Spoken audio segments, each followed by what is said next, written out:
I think logic is this like general thing, which leads to computation, and that leads to consciousness.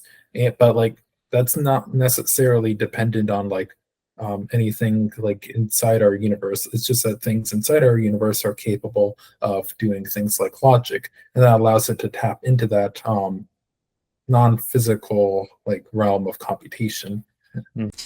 Michael Ostroff is a physicist specializing in general relativity and electrodynamics. He is focused on finding non-singular electrovacuum solutions to Einstein's equations and exploring topological soliton solutions using Mathematica. Additionally, he researches chaotic nonlinear systems at Wiles' MPCR lab, particularly in pseudorandom key generation and fractal flow phenomena. Welcome to the James Wiles podcast. Thank you, Michael, for joining the podcast. I'm glad you could make the time to sit with us today. Oh, you're welcome. Glad to be here. Cool. Okay.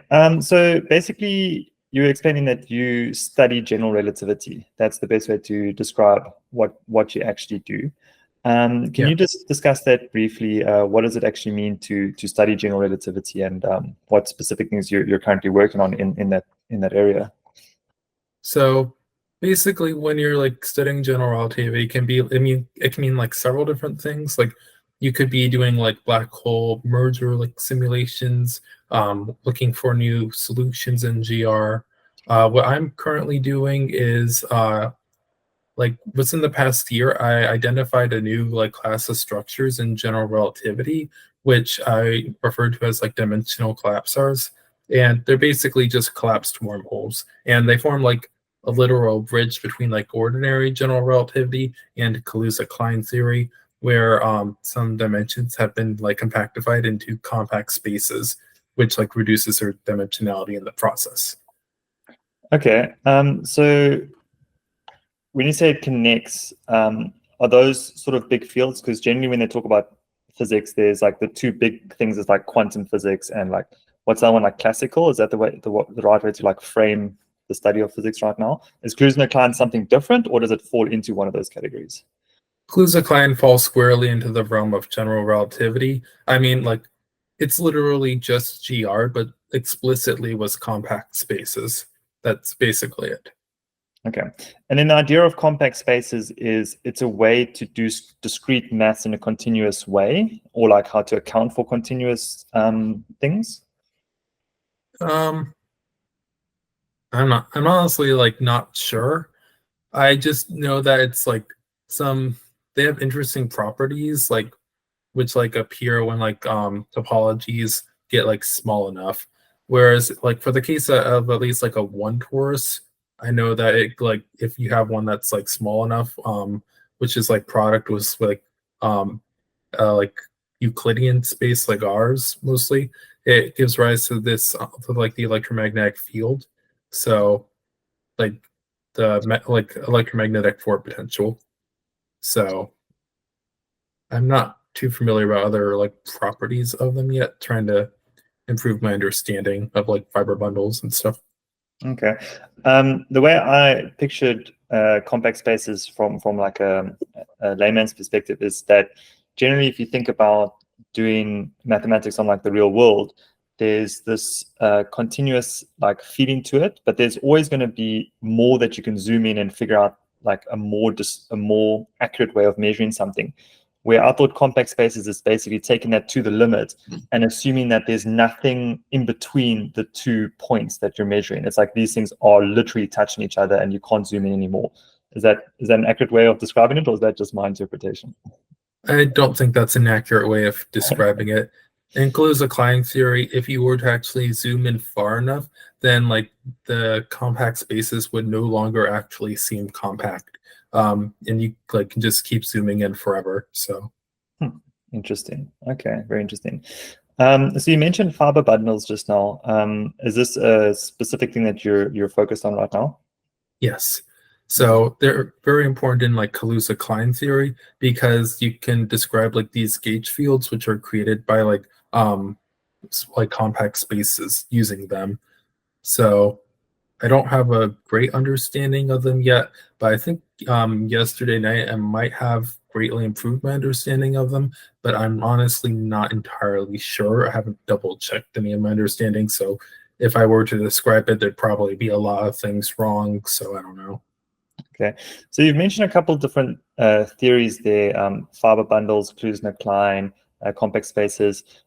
Your study of these different things and trying to improve your knowledge on them, is it leading towards something? Like, are you trying to get to a direction with like which is the reason why you're studying these individual theories?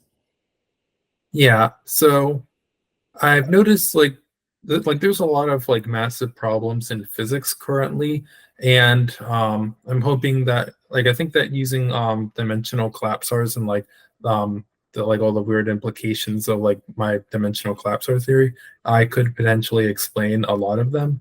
Currently, it definitely looks like the case because the like dilaton fields, which are like created when like dimensions collapse, and are present in Kaluza-Klein theory, they seem like they could be able to explain dark energy and dark matter. So, yeah.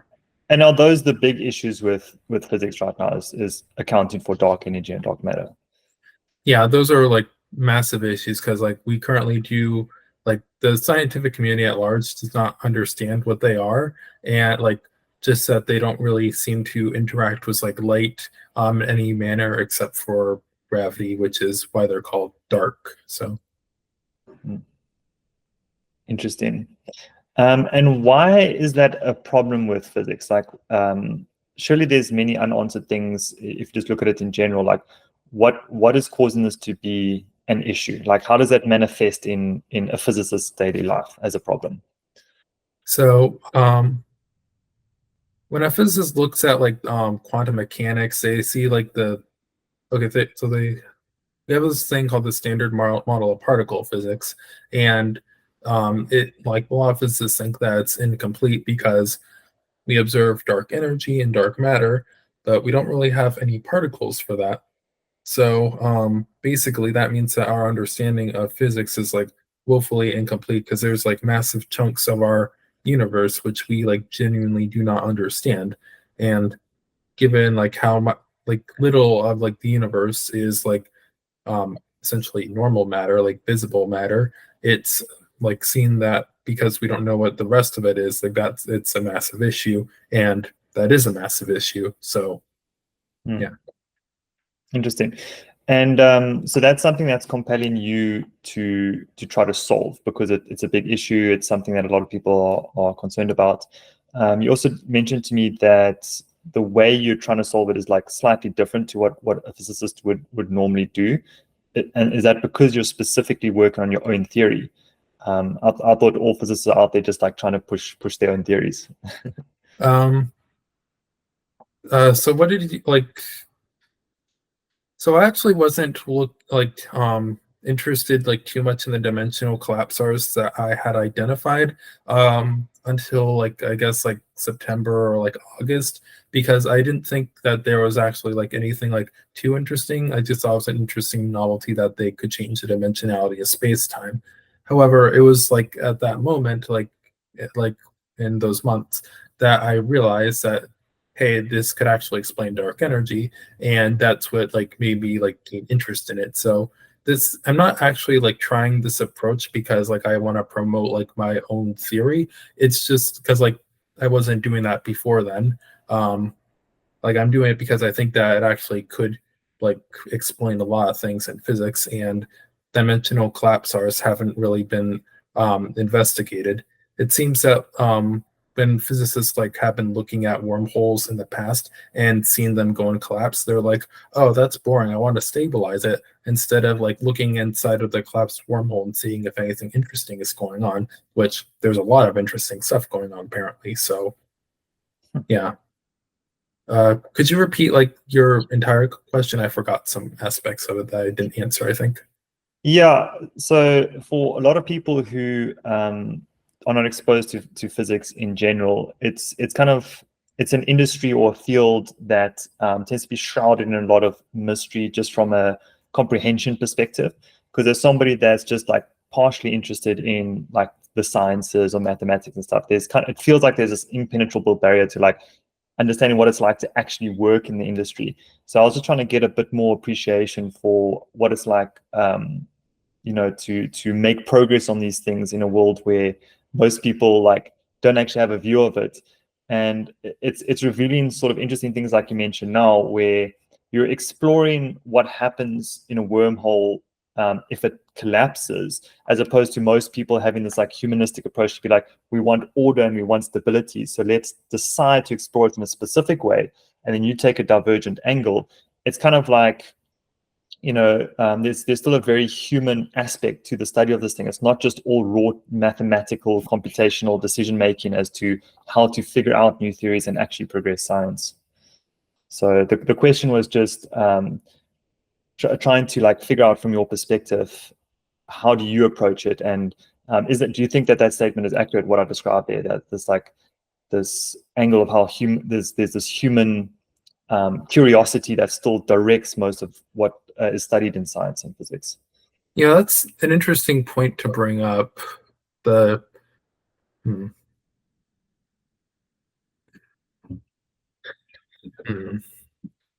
like, it's like interesting that you bring it up as like a human thing and not just like a layman versus scientist, because like scientists in general, it seems like aren't really like interested in like wormholes that have like gone collapsed, and they're only interested in trying to like stabilize it, or like mainly interested in that.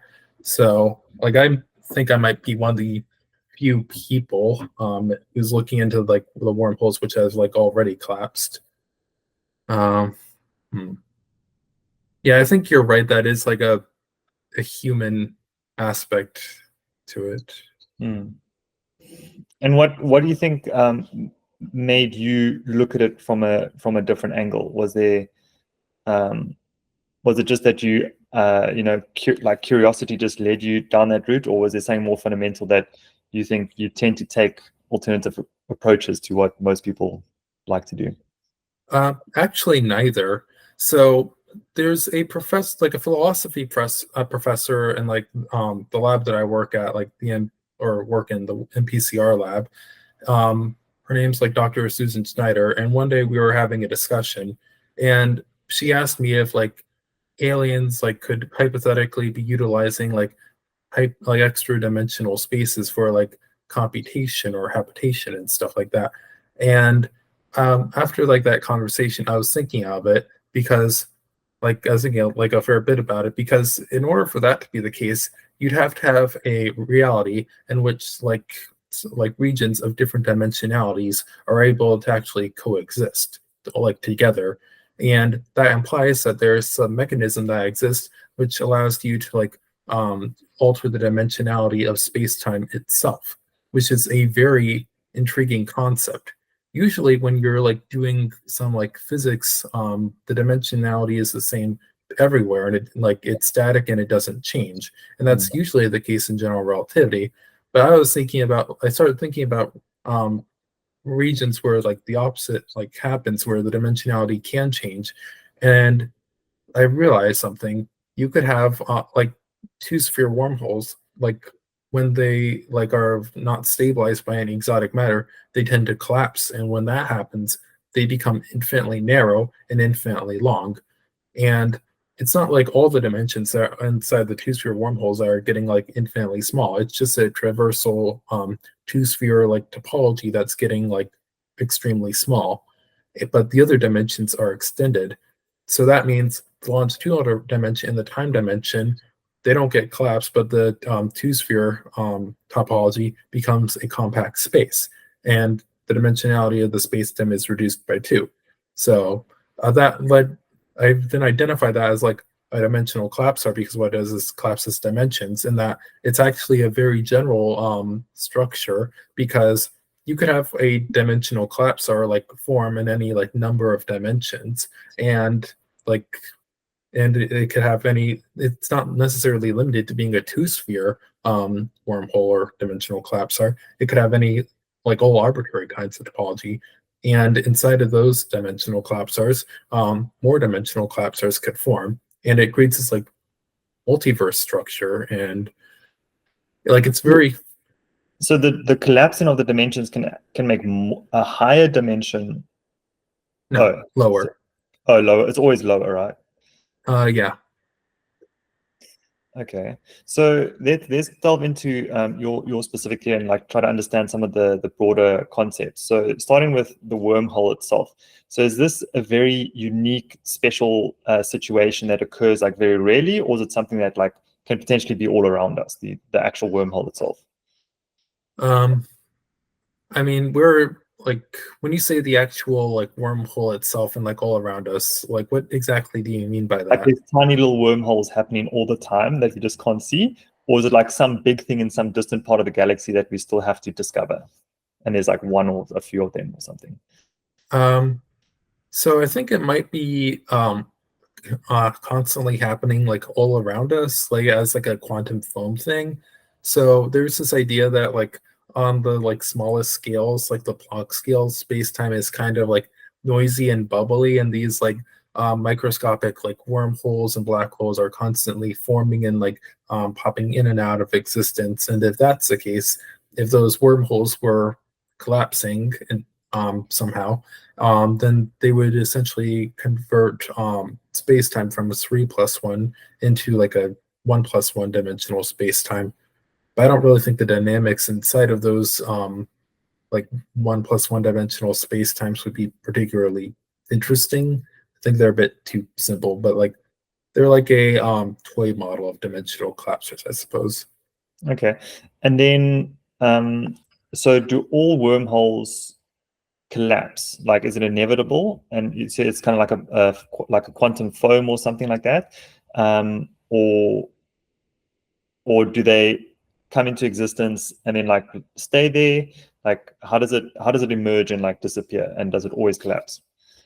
Honestly, I do not know how it would necessarily work on like the Planck scale in a quantum foam sense. I would need like to improve my mathematical like capabilities and actually be able to like simulate it in order to like have be able to say anything definite, to be honest. Okay. So I think I'm getting a feel for it now.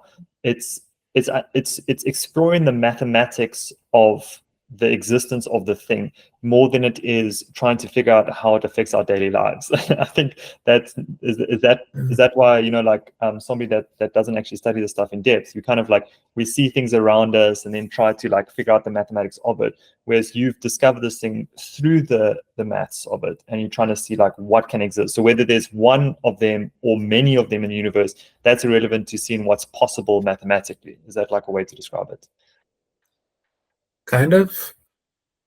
Um, like I know that these like things like should probably like exist and like be happening, and they probably will like they're I think they are influencing our lives a lot because it's kind of like what all physics is like built upon to some extent.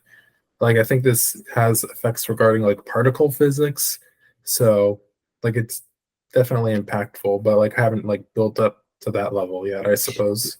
When I say impactful, I was more thinking of like being able to find a wormhole that we can travel in that will get us to a different part of the universe that's a lot quicker than the speed of light would get there. That's what I was thinking. Like, could you actually like utilize the wormhole like physically? Oh.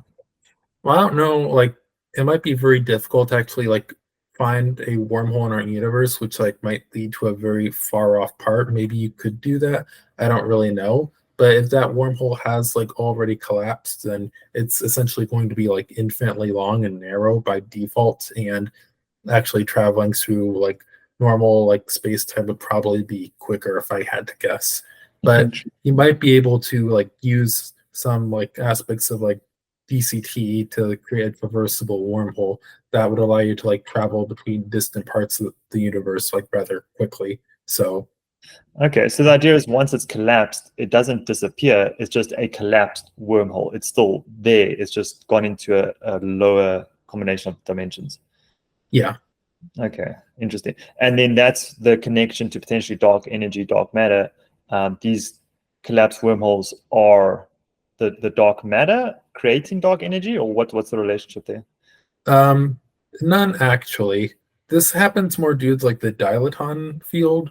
So what I mean by the dilaton field is it's just the component of the metric tensor field, which basically says what the size of the compact spaces are. So in general relativity, there's this thing called the Ricci tensor, and it basically tells you how hypervolumes change as you move along a given direction in space-time. And in a vacuum, the Ricci tensor is always 0, which means like if you had a cloud of dust and you were moving it along some path, it might get like distorted by like tidal forces, but its hypervolume would remain constant. If you're in a region where the compact spaces are like going and shrinking, then in order for a dust cloud in that region to maintain constant hypervolume, assuming it's small enough, it would have to expand in the non-compact dimensions, like as a result, in order to maintain constant hypervolume. And if you're not really aware of the existence of those compact spaces, it kind of just looks like space-time is expanding. So essentially, dark energy is the dilaton field shrinking like globally, essentially, throughout space-time. Interesting. Okay, yeah, thanks for that. So what is the big questions that you currently have regarding the dimensional collapsal theory? What's like the next thing that you're trying to solve for to progress it? Currently looking into the dark matter aspect. So there are black hole coordinates where it's modeled as like the black hole sucking space-time into its singularity. But if you try to use like those coordinates on like normal matter, it gets kind of confusing because the space-time, there's no singularity for the space-time to get sucked into. So what I think is actually happening in this case is that instead of space-time getting sucked into basically nothingness, it's actually getting converted from like non-compact space into compact space. So essentially, you could imagine like the dilaton field around like matter distributions is actually elevated, and this elevation is caused by like the compact space being like inflated around matter, and that like increase in compact space sort of diffuses outwards. And this sort of diffusion creates this halo structure around the matter, where like there's a halo of compact space around it, or enlarged compact space. And if you look at what the effective stress energy tensor of that is, you'll find that the part which corresponds to the cosmological constant actually takes on a negative value inside this halo. And that implies it has the opposite effect of like dark energy, which means it should probably be attractive to some extent. So I'm thinking that this halo structure is actually what we consider like dark matter, because if you have a bunch of like matter in like all like in like a concentrated in one place, like a galaxy, they should all be like creating their own like little halos, and that should all merge together and decide to create a large halo, which is essentially the galaxy's dark matter halo. And that would explain the like connection between matter and dark matter, because like matter essentially creates dark matter, and dark matter essentially goes and like diffuses on its own, and like yeah. So doesn't dark matter annihilate matter, or is that antimatter? Is that something different? That would be antimatter, but dark matter, like, so you know like the bullet cluster? No.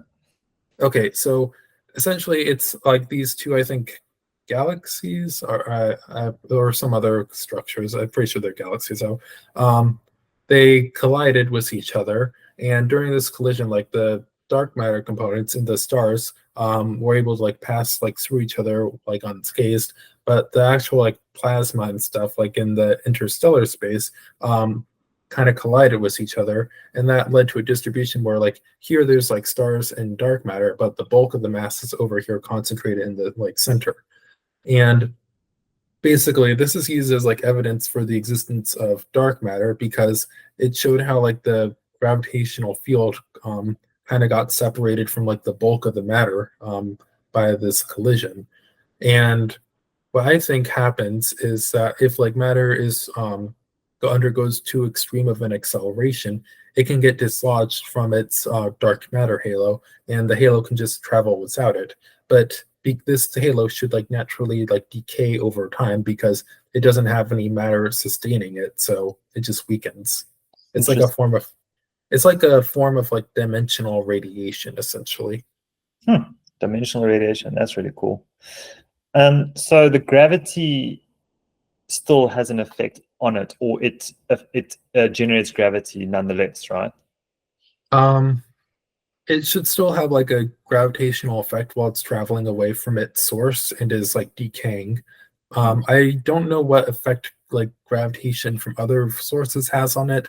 I'm guessing it would still interact it could still be attracted by gravitational things, but I mean it should, to be honest. Like I don't understand why it wouldn't be, but I suppose I haven't double checked that. I'm currently working on this thing which I refer to as a Kaluza-Klein-Schwarzschild black hole solution, and um, I'm like it's basically a black hole with like an extra like one torus compact space, and I'm like trying to see like I'm trying to use it as like a model for matter dark matter interactions.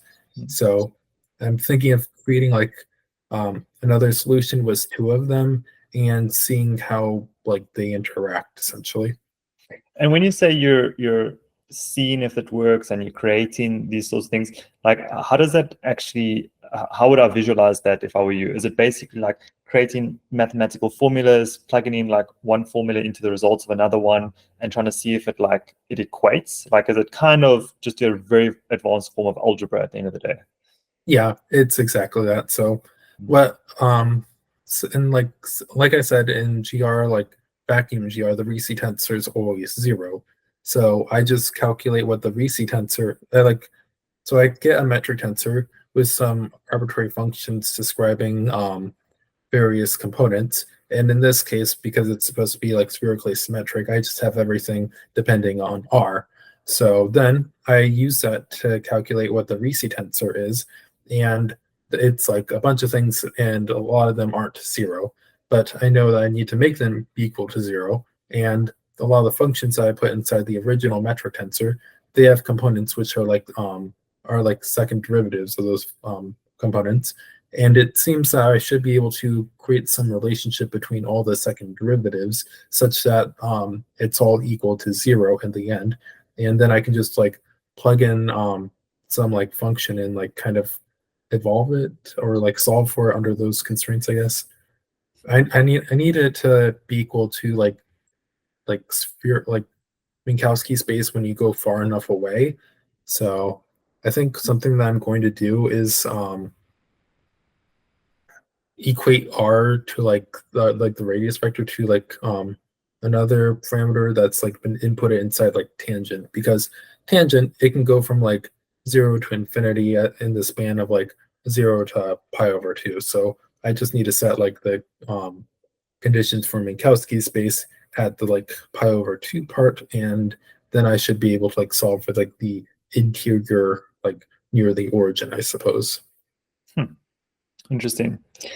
Okay, I've got a question about gravity as a whole, because I'm kind of exploring some of these concepts myself. Is it accurate to say that gravity exists everywhere and affects everything simultaneously, regardless of distance? Like, could you say gravity is like the most fundamental force in physics? I'd say gravity is the most fundamental force in physics because I believe that everything else can like be derived from it in a geometrodynamic sort of sense. Gravity travels at the speed of light, or the speed of causality. So if you were to move something like drastically very far away, and it create a bunch of gravitational waves, we would have to wait for those waves to like travel towards us, like and hit us before we would be able to observe that. But it is also hypothetically possible that there could be some way of evolving the metric tensor, and maybe if you were able to like evolve it in the direction of where that collision's happening, you would be able to like see those objects that should be colliding essentially in it's sort of like a super determinism like kind of thing, I suppose. And would that be faster than light, that superdeterminism? It's kind of like when you're solving an equation, and like let's say you have a boundary where you have some field defined on, and you have a function or some equation which like this field obeys, and how you can deterministically evolve it in any direction. You could take this and evolve it like very far in this direction, and assuming you're able to do it accurately enough, you could know what's going on over here, like very far away. Whereas maybe there's like a time component to this, and if you just let time pass, then like information from here will just travel at like the speed of light, and you could just observe it that way. But if you had an accurate enough like computer and like knew enough details, which would be extremely hard to do due to like how chaotic these systems would be, but like in theory, like if you had that and like enough information, you could evolve the function in this direction and figure out what's actually happening at that moment in time without having to wait for that information to travel over to you. So you could kind of say it's super luminal in that sense, but I don't know if that's the best way to describe it.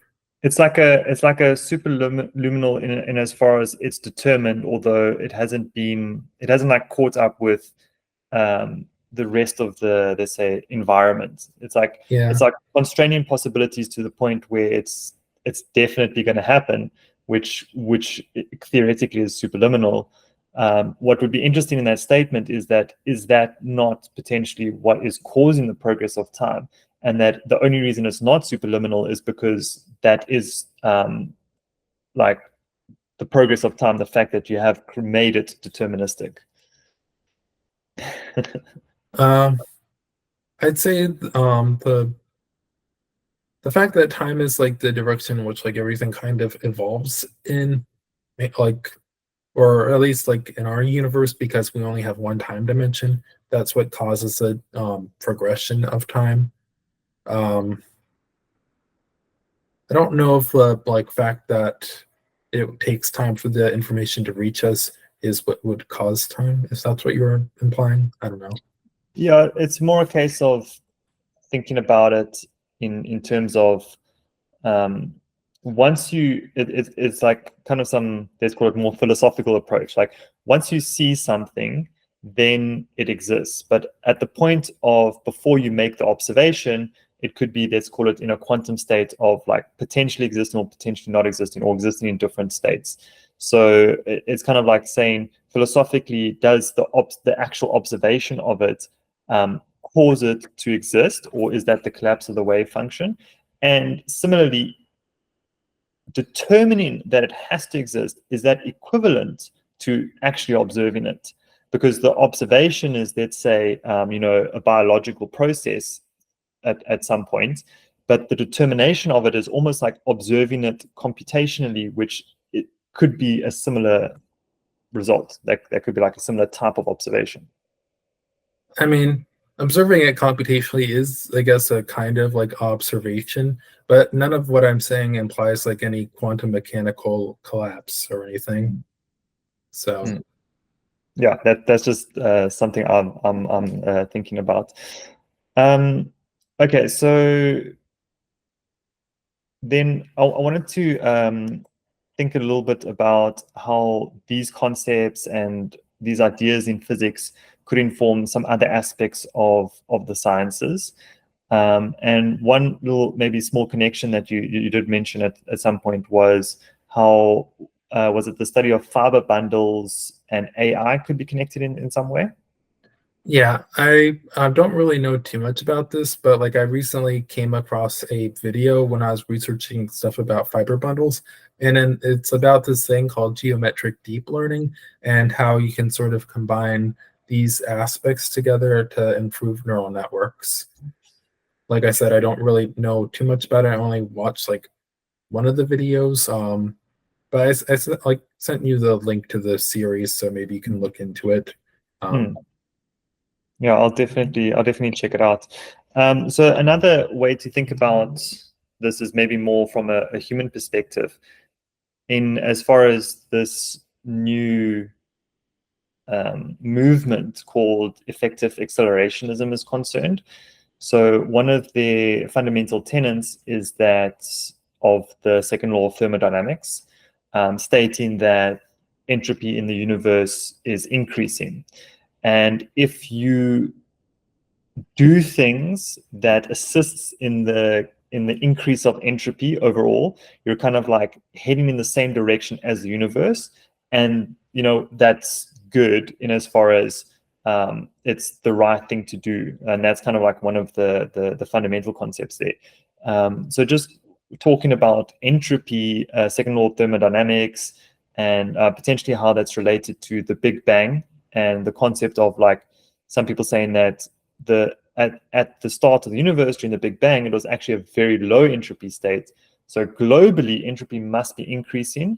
And the reason it's low entropy at the start of the Big Bang is because it was a very like diffuse set of energy. It was very consistent, all of the energy in the universe. And because of the existence of gravity, that's unlikely. That's what causes it to be low entropy. And as gravity like affects and forms stars and galaxies and all that kind of stuff, it's increasing the entropy over time. So is that something that you think about or something that you experience, like specifically second law of thermodynamics and this concept of increasing entropy over time? The idea that increasing the amount of entropy in the universe is a good thing is utterly alien to me. If anything, if you were able to do the antithesis of that, I would think that would be better. So that's very bizarre. Yeah, so the angle at which it's good comes more from a systems dynamic perspective, I guess. So the way I like to frame thinking about things is kind of like three straight strata. So there's the physics strata, which is kind of like the fundamental base layer. Then there's the systems level. So that's like emergent phenomena, complex dynamical systems and that kind of stuff, like agent-based models. And then you have like a societal strata, which is like politics, human ideas, religion, companies, like family dynamics. And then those are kind of like the three sciences that is like the stack that I like to think about things. So when I think about it from that perspective, it's almost like entropy. And then at the systems level, the idea comes from the statement where they were saying that if you were to shine a light on the earth for long enough, life was going to evolve. And the idea is that the sun is a compact source of energy because of gravity. And the fact that the light is low entropy shining on the earth, that the second law of thermodynamics saying that entropy should expand means that that is what was potentially the cause of life to start on Earth, because life is more efficient at diffusing entropy or like making more entropy. And if it was just a ball of rock, it would be very inefficient at increasing the entropy of the global entropy I'm talking about, right? So the fact that we like came to exist because we were better at creating entropy means that like that principle is what created life, and the fact that life was created is a good thing. Therefore, continuing that trend to increase entropy is a good thing. I think that's the general connection. I mean, heat death like is kind of the inevitable result of constantly increasing entropy, and it's a revolting concept to me. I think a better way to describe this would be having a region of moderate entropy, which is constantly generating like some entropy. Because like if you had some like magical device which could just violate the second law of thermodynamics and could just go and like decrease it, you could have that like separated from like the region which like living organisms or AI or whatever are like increasing some entropy in order to like live, and they could essentially, you could have a closed system which like they could essentially like do stuff forever without like dying due to like a heat death, and they could live in a region of like moderate like entropy where it's not like where it has enough like complexity that they are able to exist, so like not too low entropy, but it's not like so high that like they can't actually do anything because there's no usable like free energy. Yeah, I think the idea there of it being a closed system and something that is able to reduce the entropy of that system means that that reduction in entropy must be being ejected into the outside. So it wouldn't be a totally closed system. That Because in other words, No. there's nothing that you can create that reduces global entropy in a closed system. That would be kind of like against the second law of thermodynamics. But what you're saying Yeah. is there was something to like a magical element that could do that. Yeah, like I'm axiomatically assuming in this situation that there is something which is able to do that, like via some mechanism. So it's not like you're spewing entropy out into like an outside system. It's just like annihilating it. It's a negentropic process. Interesting. And I mean that's probably the case because ultimately us as organisms or life has to exist in this kind of Goldilocks phase of maximum entropy and zero entropy, and it's that dynamical combination of between those two where life has to exist. Maximum entropy would destroy us, and so would minimal entropy, I guess. Yeah. So the idea there is going back to the reason for the movement is that they are using that as one of the fundamental tenets of effective accelerationism with regards to development on artificial intelligence. And what they're saying is they're taking the position that we need to accelerate the advance of AI as much as possible because that will be a good thing. And they specifically took that position to counteract the forces of doomerism or people that want to overregulate the space and potentially, and there's pros and cons to both sides, but I think the idea is that that's kind of the positioning that's taken place with the recent jump in advancement of artificial intelligence. So just fundamentally, is there like a sound principle to take in that stance? Potentially. Can I interject?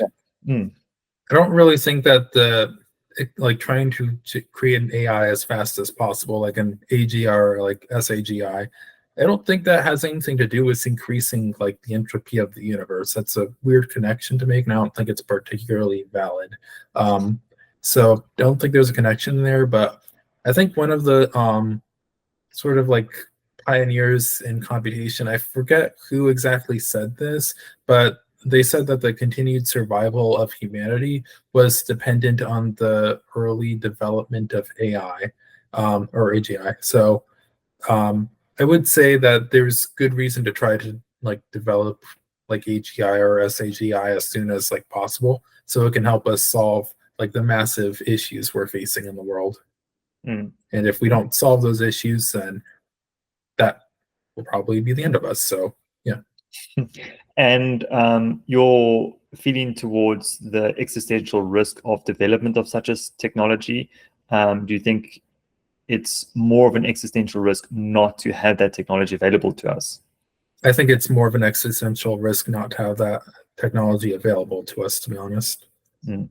Okay, that's interesting. Do you do any work in AI in general? Do you use it to help with physics at all, or that connection hasn't really doesn't really exist yet? Actually, I do. So there's like a lot of questions I've like had, which I didn't really have anyone in person to answer. May not really be the case anymore, but I've been going to like ChatGPT occasionally and asking it like those questions in hopes of like getting answers. And while I do have to like do some like background research with sort of like answers it gives me to verify that they're actually correct or like close enough to correct, it's been like very helpful in that regard. And I actually should probably ask it some more stuff regarding fiber bundles. And I can also ask it for like to give me some resources and like maybe help me write like some code to like help with various things. So I'd say it's very useful. And there's this idea that you might be able to use AI to accelerate various simulations.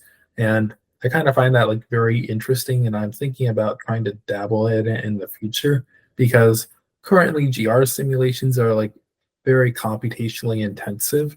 And a lot of that has to do with like, I think satisfying the Gauss-Kadazi equations. I think I'm pronouncing that right. Maybe, I don't know. And well, I think that those could probably be bypassed with like a different computational framework. It's possible that further improvements could be achieved using some kind of like AI system. And the way that ChatGPT is helping you, is it is it like a supercharged Google search, and as far as that it's helping give you information that already exists, or Yeah. more? Okay. And have you also explored its potential application of like novel ideas and putting divergent ideas together and helping you further ideas that potentially don't exist at all? Um, no, not really, to be completely honest. I probably should try doing that. Like most of the development of like novel ideas is kind of going on inside my head. So, no. Okay, that makes sense. Okay, so let's zoom out a bit. In as far as all the stuff that you've worked on, what would you say is one of the most interesting or most profound concepts that you've come across thus far? And it can be in the world of physics or life in general. What's like a big kind of like a big question outside of the work life that you're still trying to solve, or is that like profoundly interesting for you? Honestly, it's just working through like dimensional collapsar theory, like trying to figure out what its predictions are and ways I can like test it. And also like I said, I'm trying to like figure out a way I can like simulate the metric tensors like evolution better, because once I'm able to do that, I could actually probably run some like GR simulations on my computer and then maybe find some like particle solutions like in um like for like the standard model or whatnot. So yeah. Okay, and you mentioned simulations now and writing of code, so it's not just like raw mathematics. So is this stuff visualizable? Can you actually create visualizations of some of the stuff that you're working on? Yeah, I probably could. Like if I were to visualize like a GR simulation, it'd probably be better to like visualize like a three-dimensional one, like maybe with one time dimension and two space dimensions, and like see how those systems evolve, I guess. Because like you could have like represent the metric tensor was like an ellipsoid, whose like volume and like direction stuff is just like encoded in like its shape essentially in like 3D. And I suppose that like it just looked like a lattice of ellipsoids. May not be the best visual. I don't know. Could you visualize the moment of the collapse of the dimensional collapsar inside the wormhole, if it's going from 3D to 2D? Like, is there a way to actually visualize that? Um, Probably. I think a good way to go and visualize it would probably be on like the scale of particles. So I think that it's possible like that the radius of the like one torus compact space, which like corresponds to the electromagnetic field, is somehow like linear proportional to the Planck lengths, and just like that sets a scale for like particles. And if you were to have another compact space, like let's say you're looking at a collapsing two-sphere like wormhole, then as like the cross-sectional topology gets smaller and smaller, then those particles which are in that space-time, they're going to be seeing like these like a ring of like mirror particles start like getting closer and closer. With like they're just seeing themselves essentially, but like as it gets like small enough, then eventually they're going to collide with themselves. And when this happens, the space-time effectively goes from like 3+1 dimensional to like 1+1 dimensional, because like there's kind of this like transition. So you could probably make a animation of that dimension change. So the 1+1 is it's going to one space dimension, one time dimension. Yes. And the time dimension wouldn't collapse and maintain like a two-dimensional physical space? No, because the cross-sectional topology of the wormhole, like the two-sphere wormhole, like that's like a space-like topology. So when it goes and collapses in on itself, it's going to remain space-like, and it's not like time dimensions don't really pop up in that regard. So yeah. And then you mentioned earlier that something to the degree that in dimensions with only one time dimension, does that imply that there can exist dimensions with more than one time dimension? Yeah. Okay, and what would that be like? How would you experience the flow of time if there's more than one time dimension? Oh, you would not want to be experiencing time there, because if you're in a space-time which has at least two time dimensions and at least two spatial dimensions, then you can have a like sphere in the like a geodesic sphere in that space-time, and no matter how small it is, it will always contain closed time-like curves, which means at every point in it, you will have information on your future and past actions. And because like you can't change like the like past or like future, or well, because it's all like deterministic, you'll have knowledge about your future actions, and you won't have the capacity to do anything different. So it creates a sort of like prophetic hazard where like your future actions are like essentially prophesized and you have no free will anymore. Hmm. So it creates a deterministic universe, and then would you even experience the flow of time in that case, or would it just be like all time exists simultaneously? the universe is already deterministic. It's just that you would have like better access to information, too much access to information about like the future. Um, I don't like know how like you would actually perceive the passage of time, to be honest. Mhm. That's interesting. So you made a statement there that's kind of still a philosophical hot topic, is the concept of the universe is deterministic. Does that imply that there's no such thing as free will? No, I think free will is the capacity to like decide what you want to do. Just because like that's fully determined doesn't mean you're not deciding what you want to do. Like, imagine you had like a knife in front of you and some food. You could like take that knife and use it to cut up the food so you could eat it better, or you could randomly stab yourself for no reason. So I like always choose like to use it on the food and not stab myself for no reason. And I think that's like a free will thing. And yeah, like if I didn't have like free will and it was just like a random chance, then sometimes I would. And that would not make sense to do. And yeah. So it's interesting to say that those things are not contradictory, because if the universe is deterministic but you have free will, who's determining what's happening? You are. Okay, so you are the determinism of the universe based on what you decide to do, something like that. And then were Well, you you're always going to make deciding what them? you do. Like if you were to like have the like entire state of the universe essentially, or not, no, like no, if you had a subset, like a boundary of like the universe was like the value of the like all the fields defined on it, and you were to evolve outwards, and you were able to do this accurately enough, was like enough information, then basically if you have an observer like here and they're like are doing stuff over time, making decisions and stuff, like you could find out what they're doing like at like 10 seconds into the future by just evolving like that, or you could evolve in some other weird path and then end up at that point 10 seconds in the future.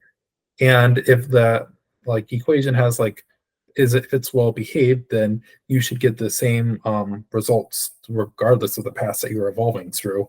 And like basically like the information at one part of the universe would determine what's going on at different parts of the universe, I guess. Hmm. Interesting.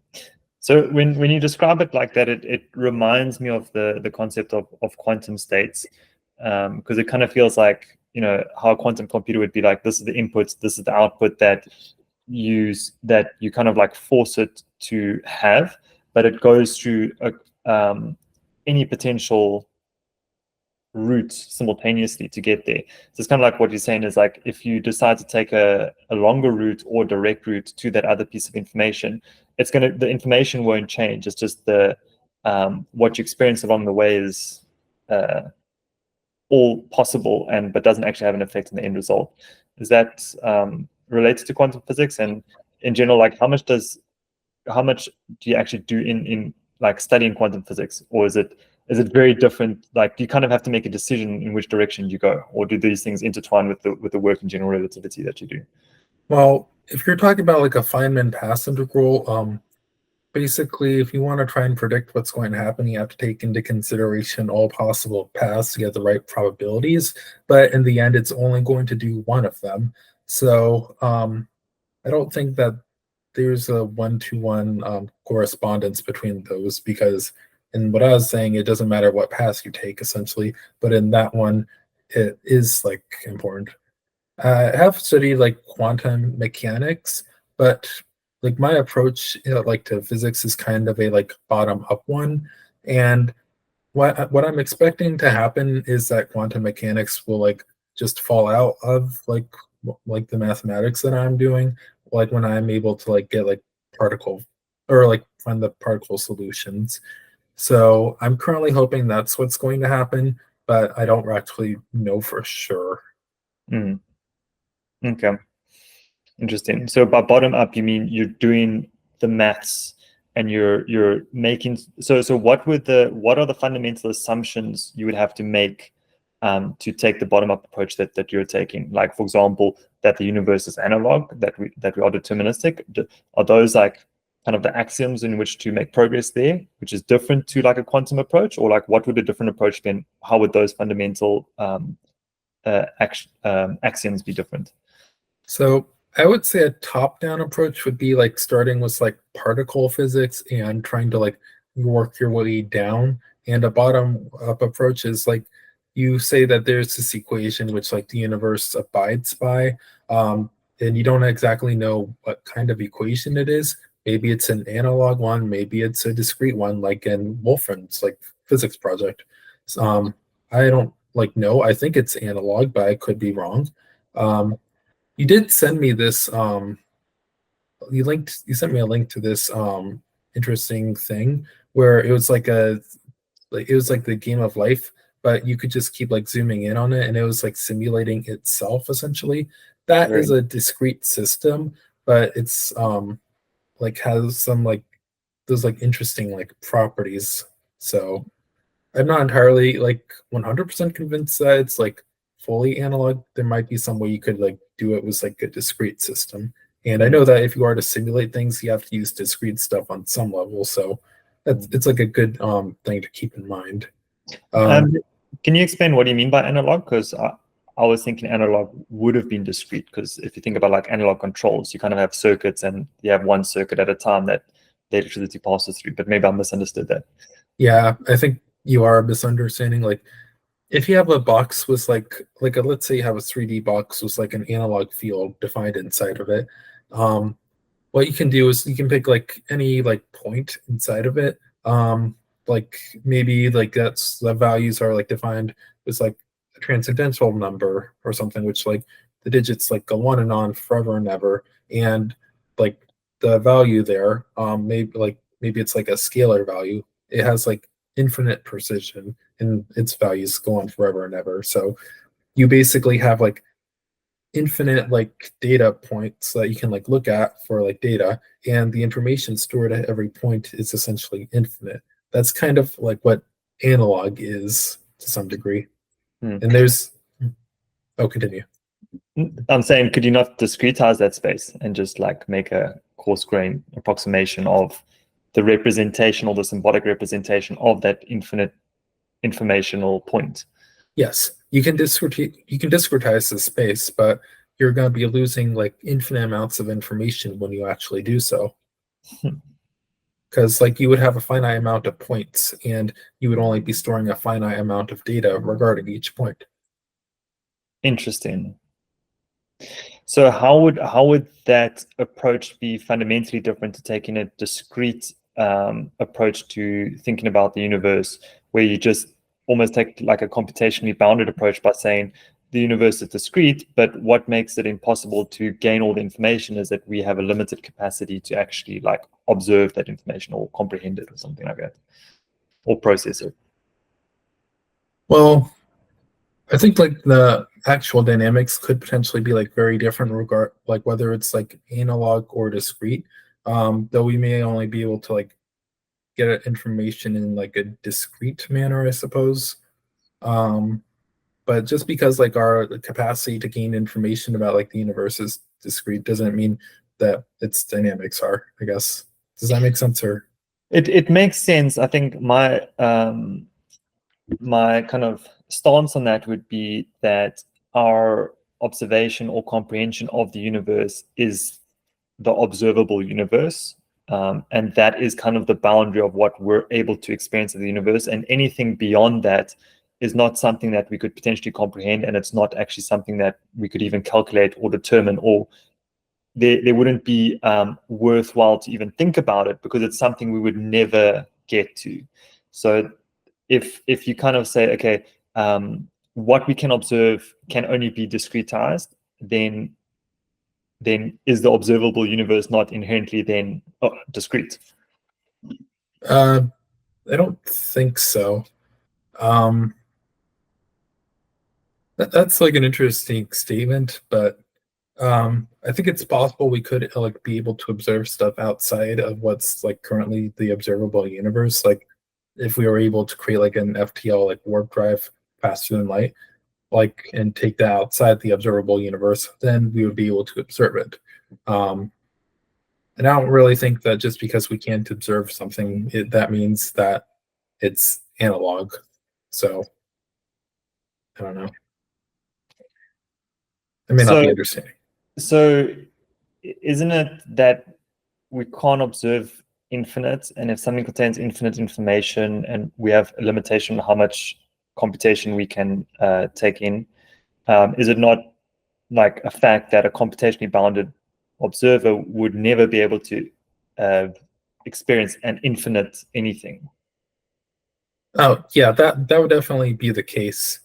Oh, I just realized an example of this.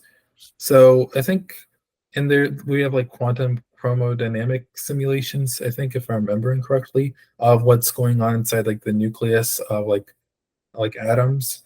And the higher like resolution like you do the simulations, the more accurate they get. And there's actually a bit of like some, if like it's not like accurate enough, there's like the results are thrown off a little bit, but it's thrown off by an amount which is like corresponds to like the discretization. So the more like discrete it is and like closer it is to analog, the more accurate it is, and you can actually calculate how much it's thrown off.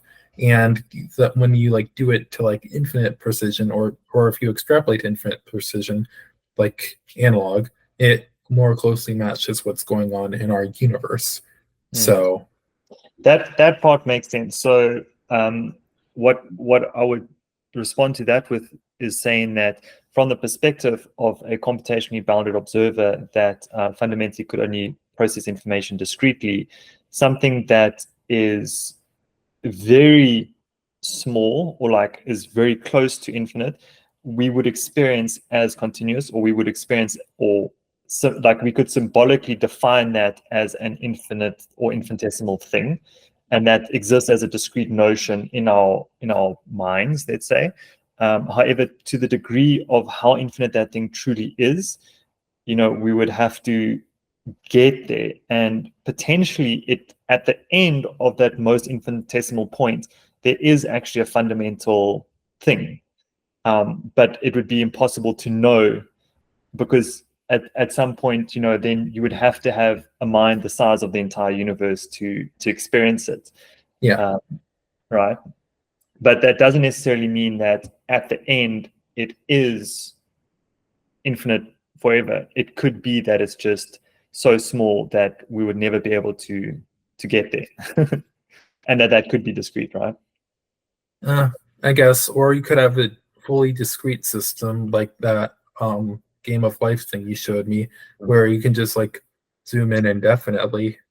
It's still like discrete no matter what, but it's infinitely detailed. The mass and the computation is discrete no matter what, but it's almost fractal in that you can continue zooming forever. Yeah, it's like some kind of hyper like in Wolfram stuff like thing, it'd be considered like hyperrulal, I suppose. So like some intermediary thing, I suppose, between discrete and analog. Interesting. Okay, cool. Thanks for the general discussion. That was very that was very nice and exploratory in experiencing what it's like dealing with some of these concepts in physics and some potential connections to artificial intelligence and artificial superintelligence. And then just to like end off the idea, you don't have any existential fears of super artificial intelligence more than you have fears of like the current situation, and you're more worried about where we are, as a society and as a species, or like as a life form, and the problems that we have now. And we're saying like, get us tools and capabilities and computation as quickly as possible to help us solve some of the issues we face today. Yeah, but also try to be careful about it. So and so that's the interesting part, and that's the part that I'm trying to work on, is like, what would a careful approach look like? What are some of the things that we should be thinking about, as it's almost like inevitable that we're going to progress on the advancement of these tools? How do we do it carefully? we have to understand more about like the fundamentals of computation, I suppose, because then we'll have a better understanding of how we can improve things and how we can do it in a safer and more constrained manner, I suppose, to an extent. And to help inform some of these ideas of understanding computation, there are ideas in physics that would help that, I assume. Probably. Okay. I'm not entirely sure. Yeah, that's the connection that I'm interested in, is thinking about these ideas. I have an interesting thing to say about this. So I don't think that like computation, like, and even like consciousness or like logic are actually like properties of like our reality itself. I just think that there's something that like our reality is able to just like tap into. So I think logic is this like general thing which leads to computation, and that leads to consciousness. But like that's not necessarily dependent on like anything like inside our universe. It's just that things inside our universe are capable of doing things like logic, and that allows it to tap into that non-physical like realm of computation. So interesting. So I have a wild idea with regards to that, and it's this like concept of the effect that gravity has, and how observationally it could seem that this is a similar effect to what logic and creating formalisms that eliminate contradiction has. In as far as like, if you were to look at some engineering and you say, once you've created mathematics for something to physically exist in an engineering kind of construct, those things tend to emerge, they tend to manifest, and you've kind of like removed the contradiction in that way. Like, could you zoom out enough, or if you squint your eyes enough, say that could you see like a similarity between gravity and formalization, and removing contradiction from the world, and like creating logic, and like the effects that gravity has on the universe?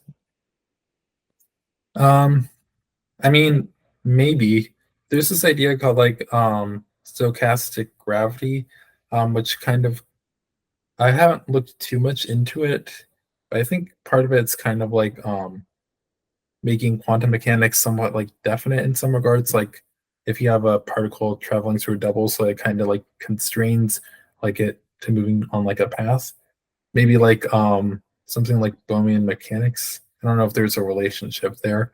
What's But maybe mechanics? Have you ever heard of like the de Broglie Bohm like pilot wave theory thing? Basically, it's the idea that like it's this way of trying to make quantum mechanics into this like deterministic thing. Has like there's some issues with like the approach taken, but essentially in it particles like would be traveling. If you had like a double slit experiment and like particles moving through it, the double slits, they would be like traveling along like definite paths with like definite momentum at every like instant in time, but still reproduce like that interference pattern on like the screen that it'd be like measured on. So it's possible that like there could be some consistency requirement in like um reality, which this some stochastic gravity like stuff could maintain. I don't know. And is it possible that it's gravity that is maintaining that?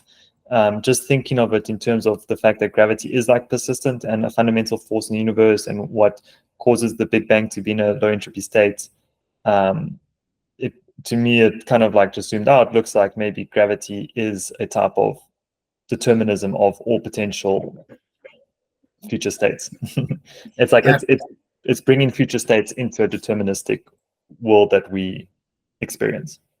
I mean, from my perspective, everything's probably just like vacuum TR on some scale or whatnot. So I would say yeah, because like that is everything. I don't know. At least Did from you my say vacuum GR? Yeah. Okay. So my like dimensional collapsor theory, it's technically just like vacuum GR, like Kaluza-Klein like can be in some senses, like if you don't have any like actual matter fields. So yeah. Okay. Interesting. That gives me hope that there is some benefit to continue to think along those lines.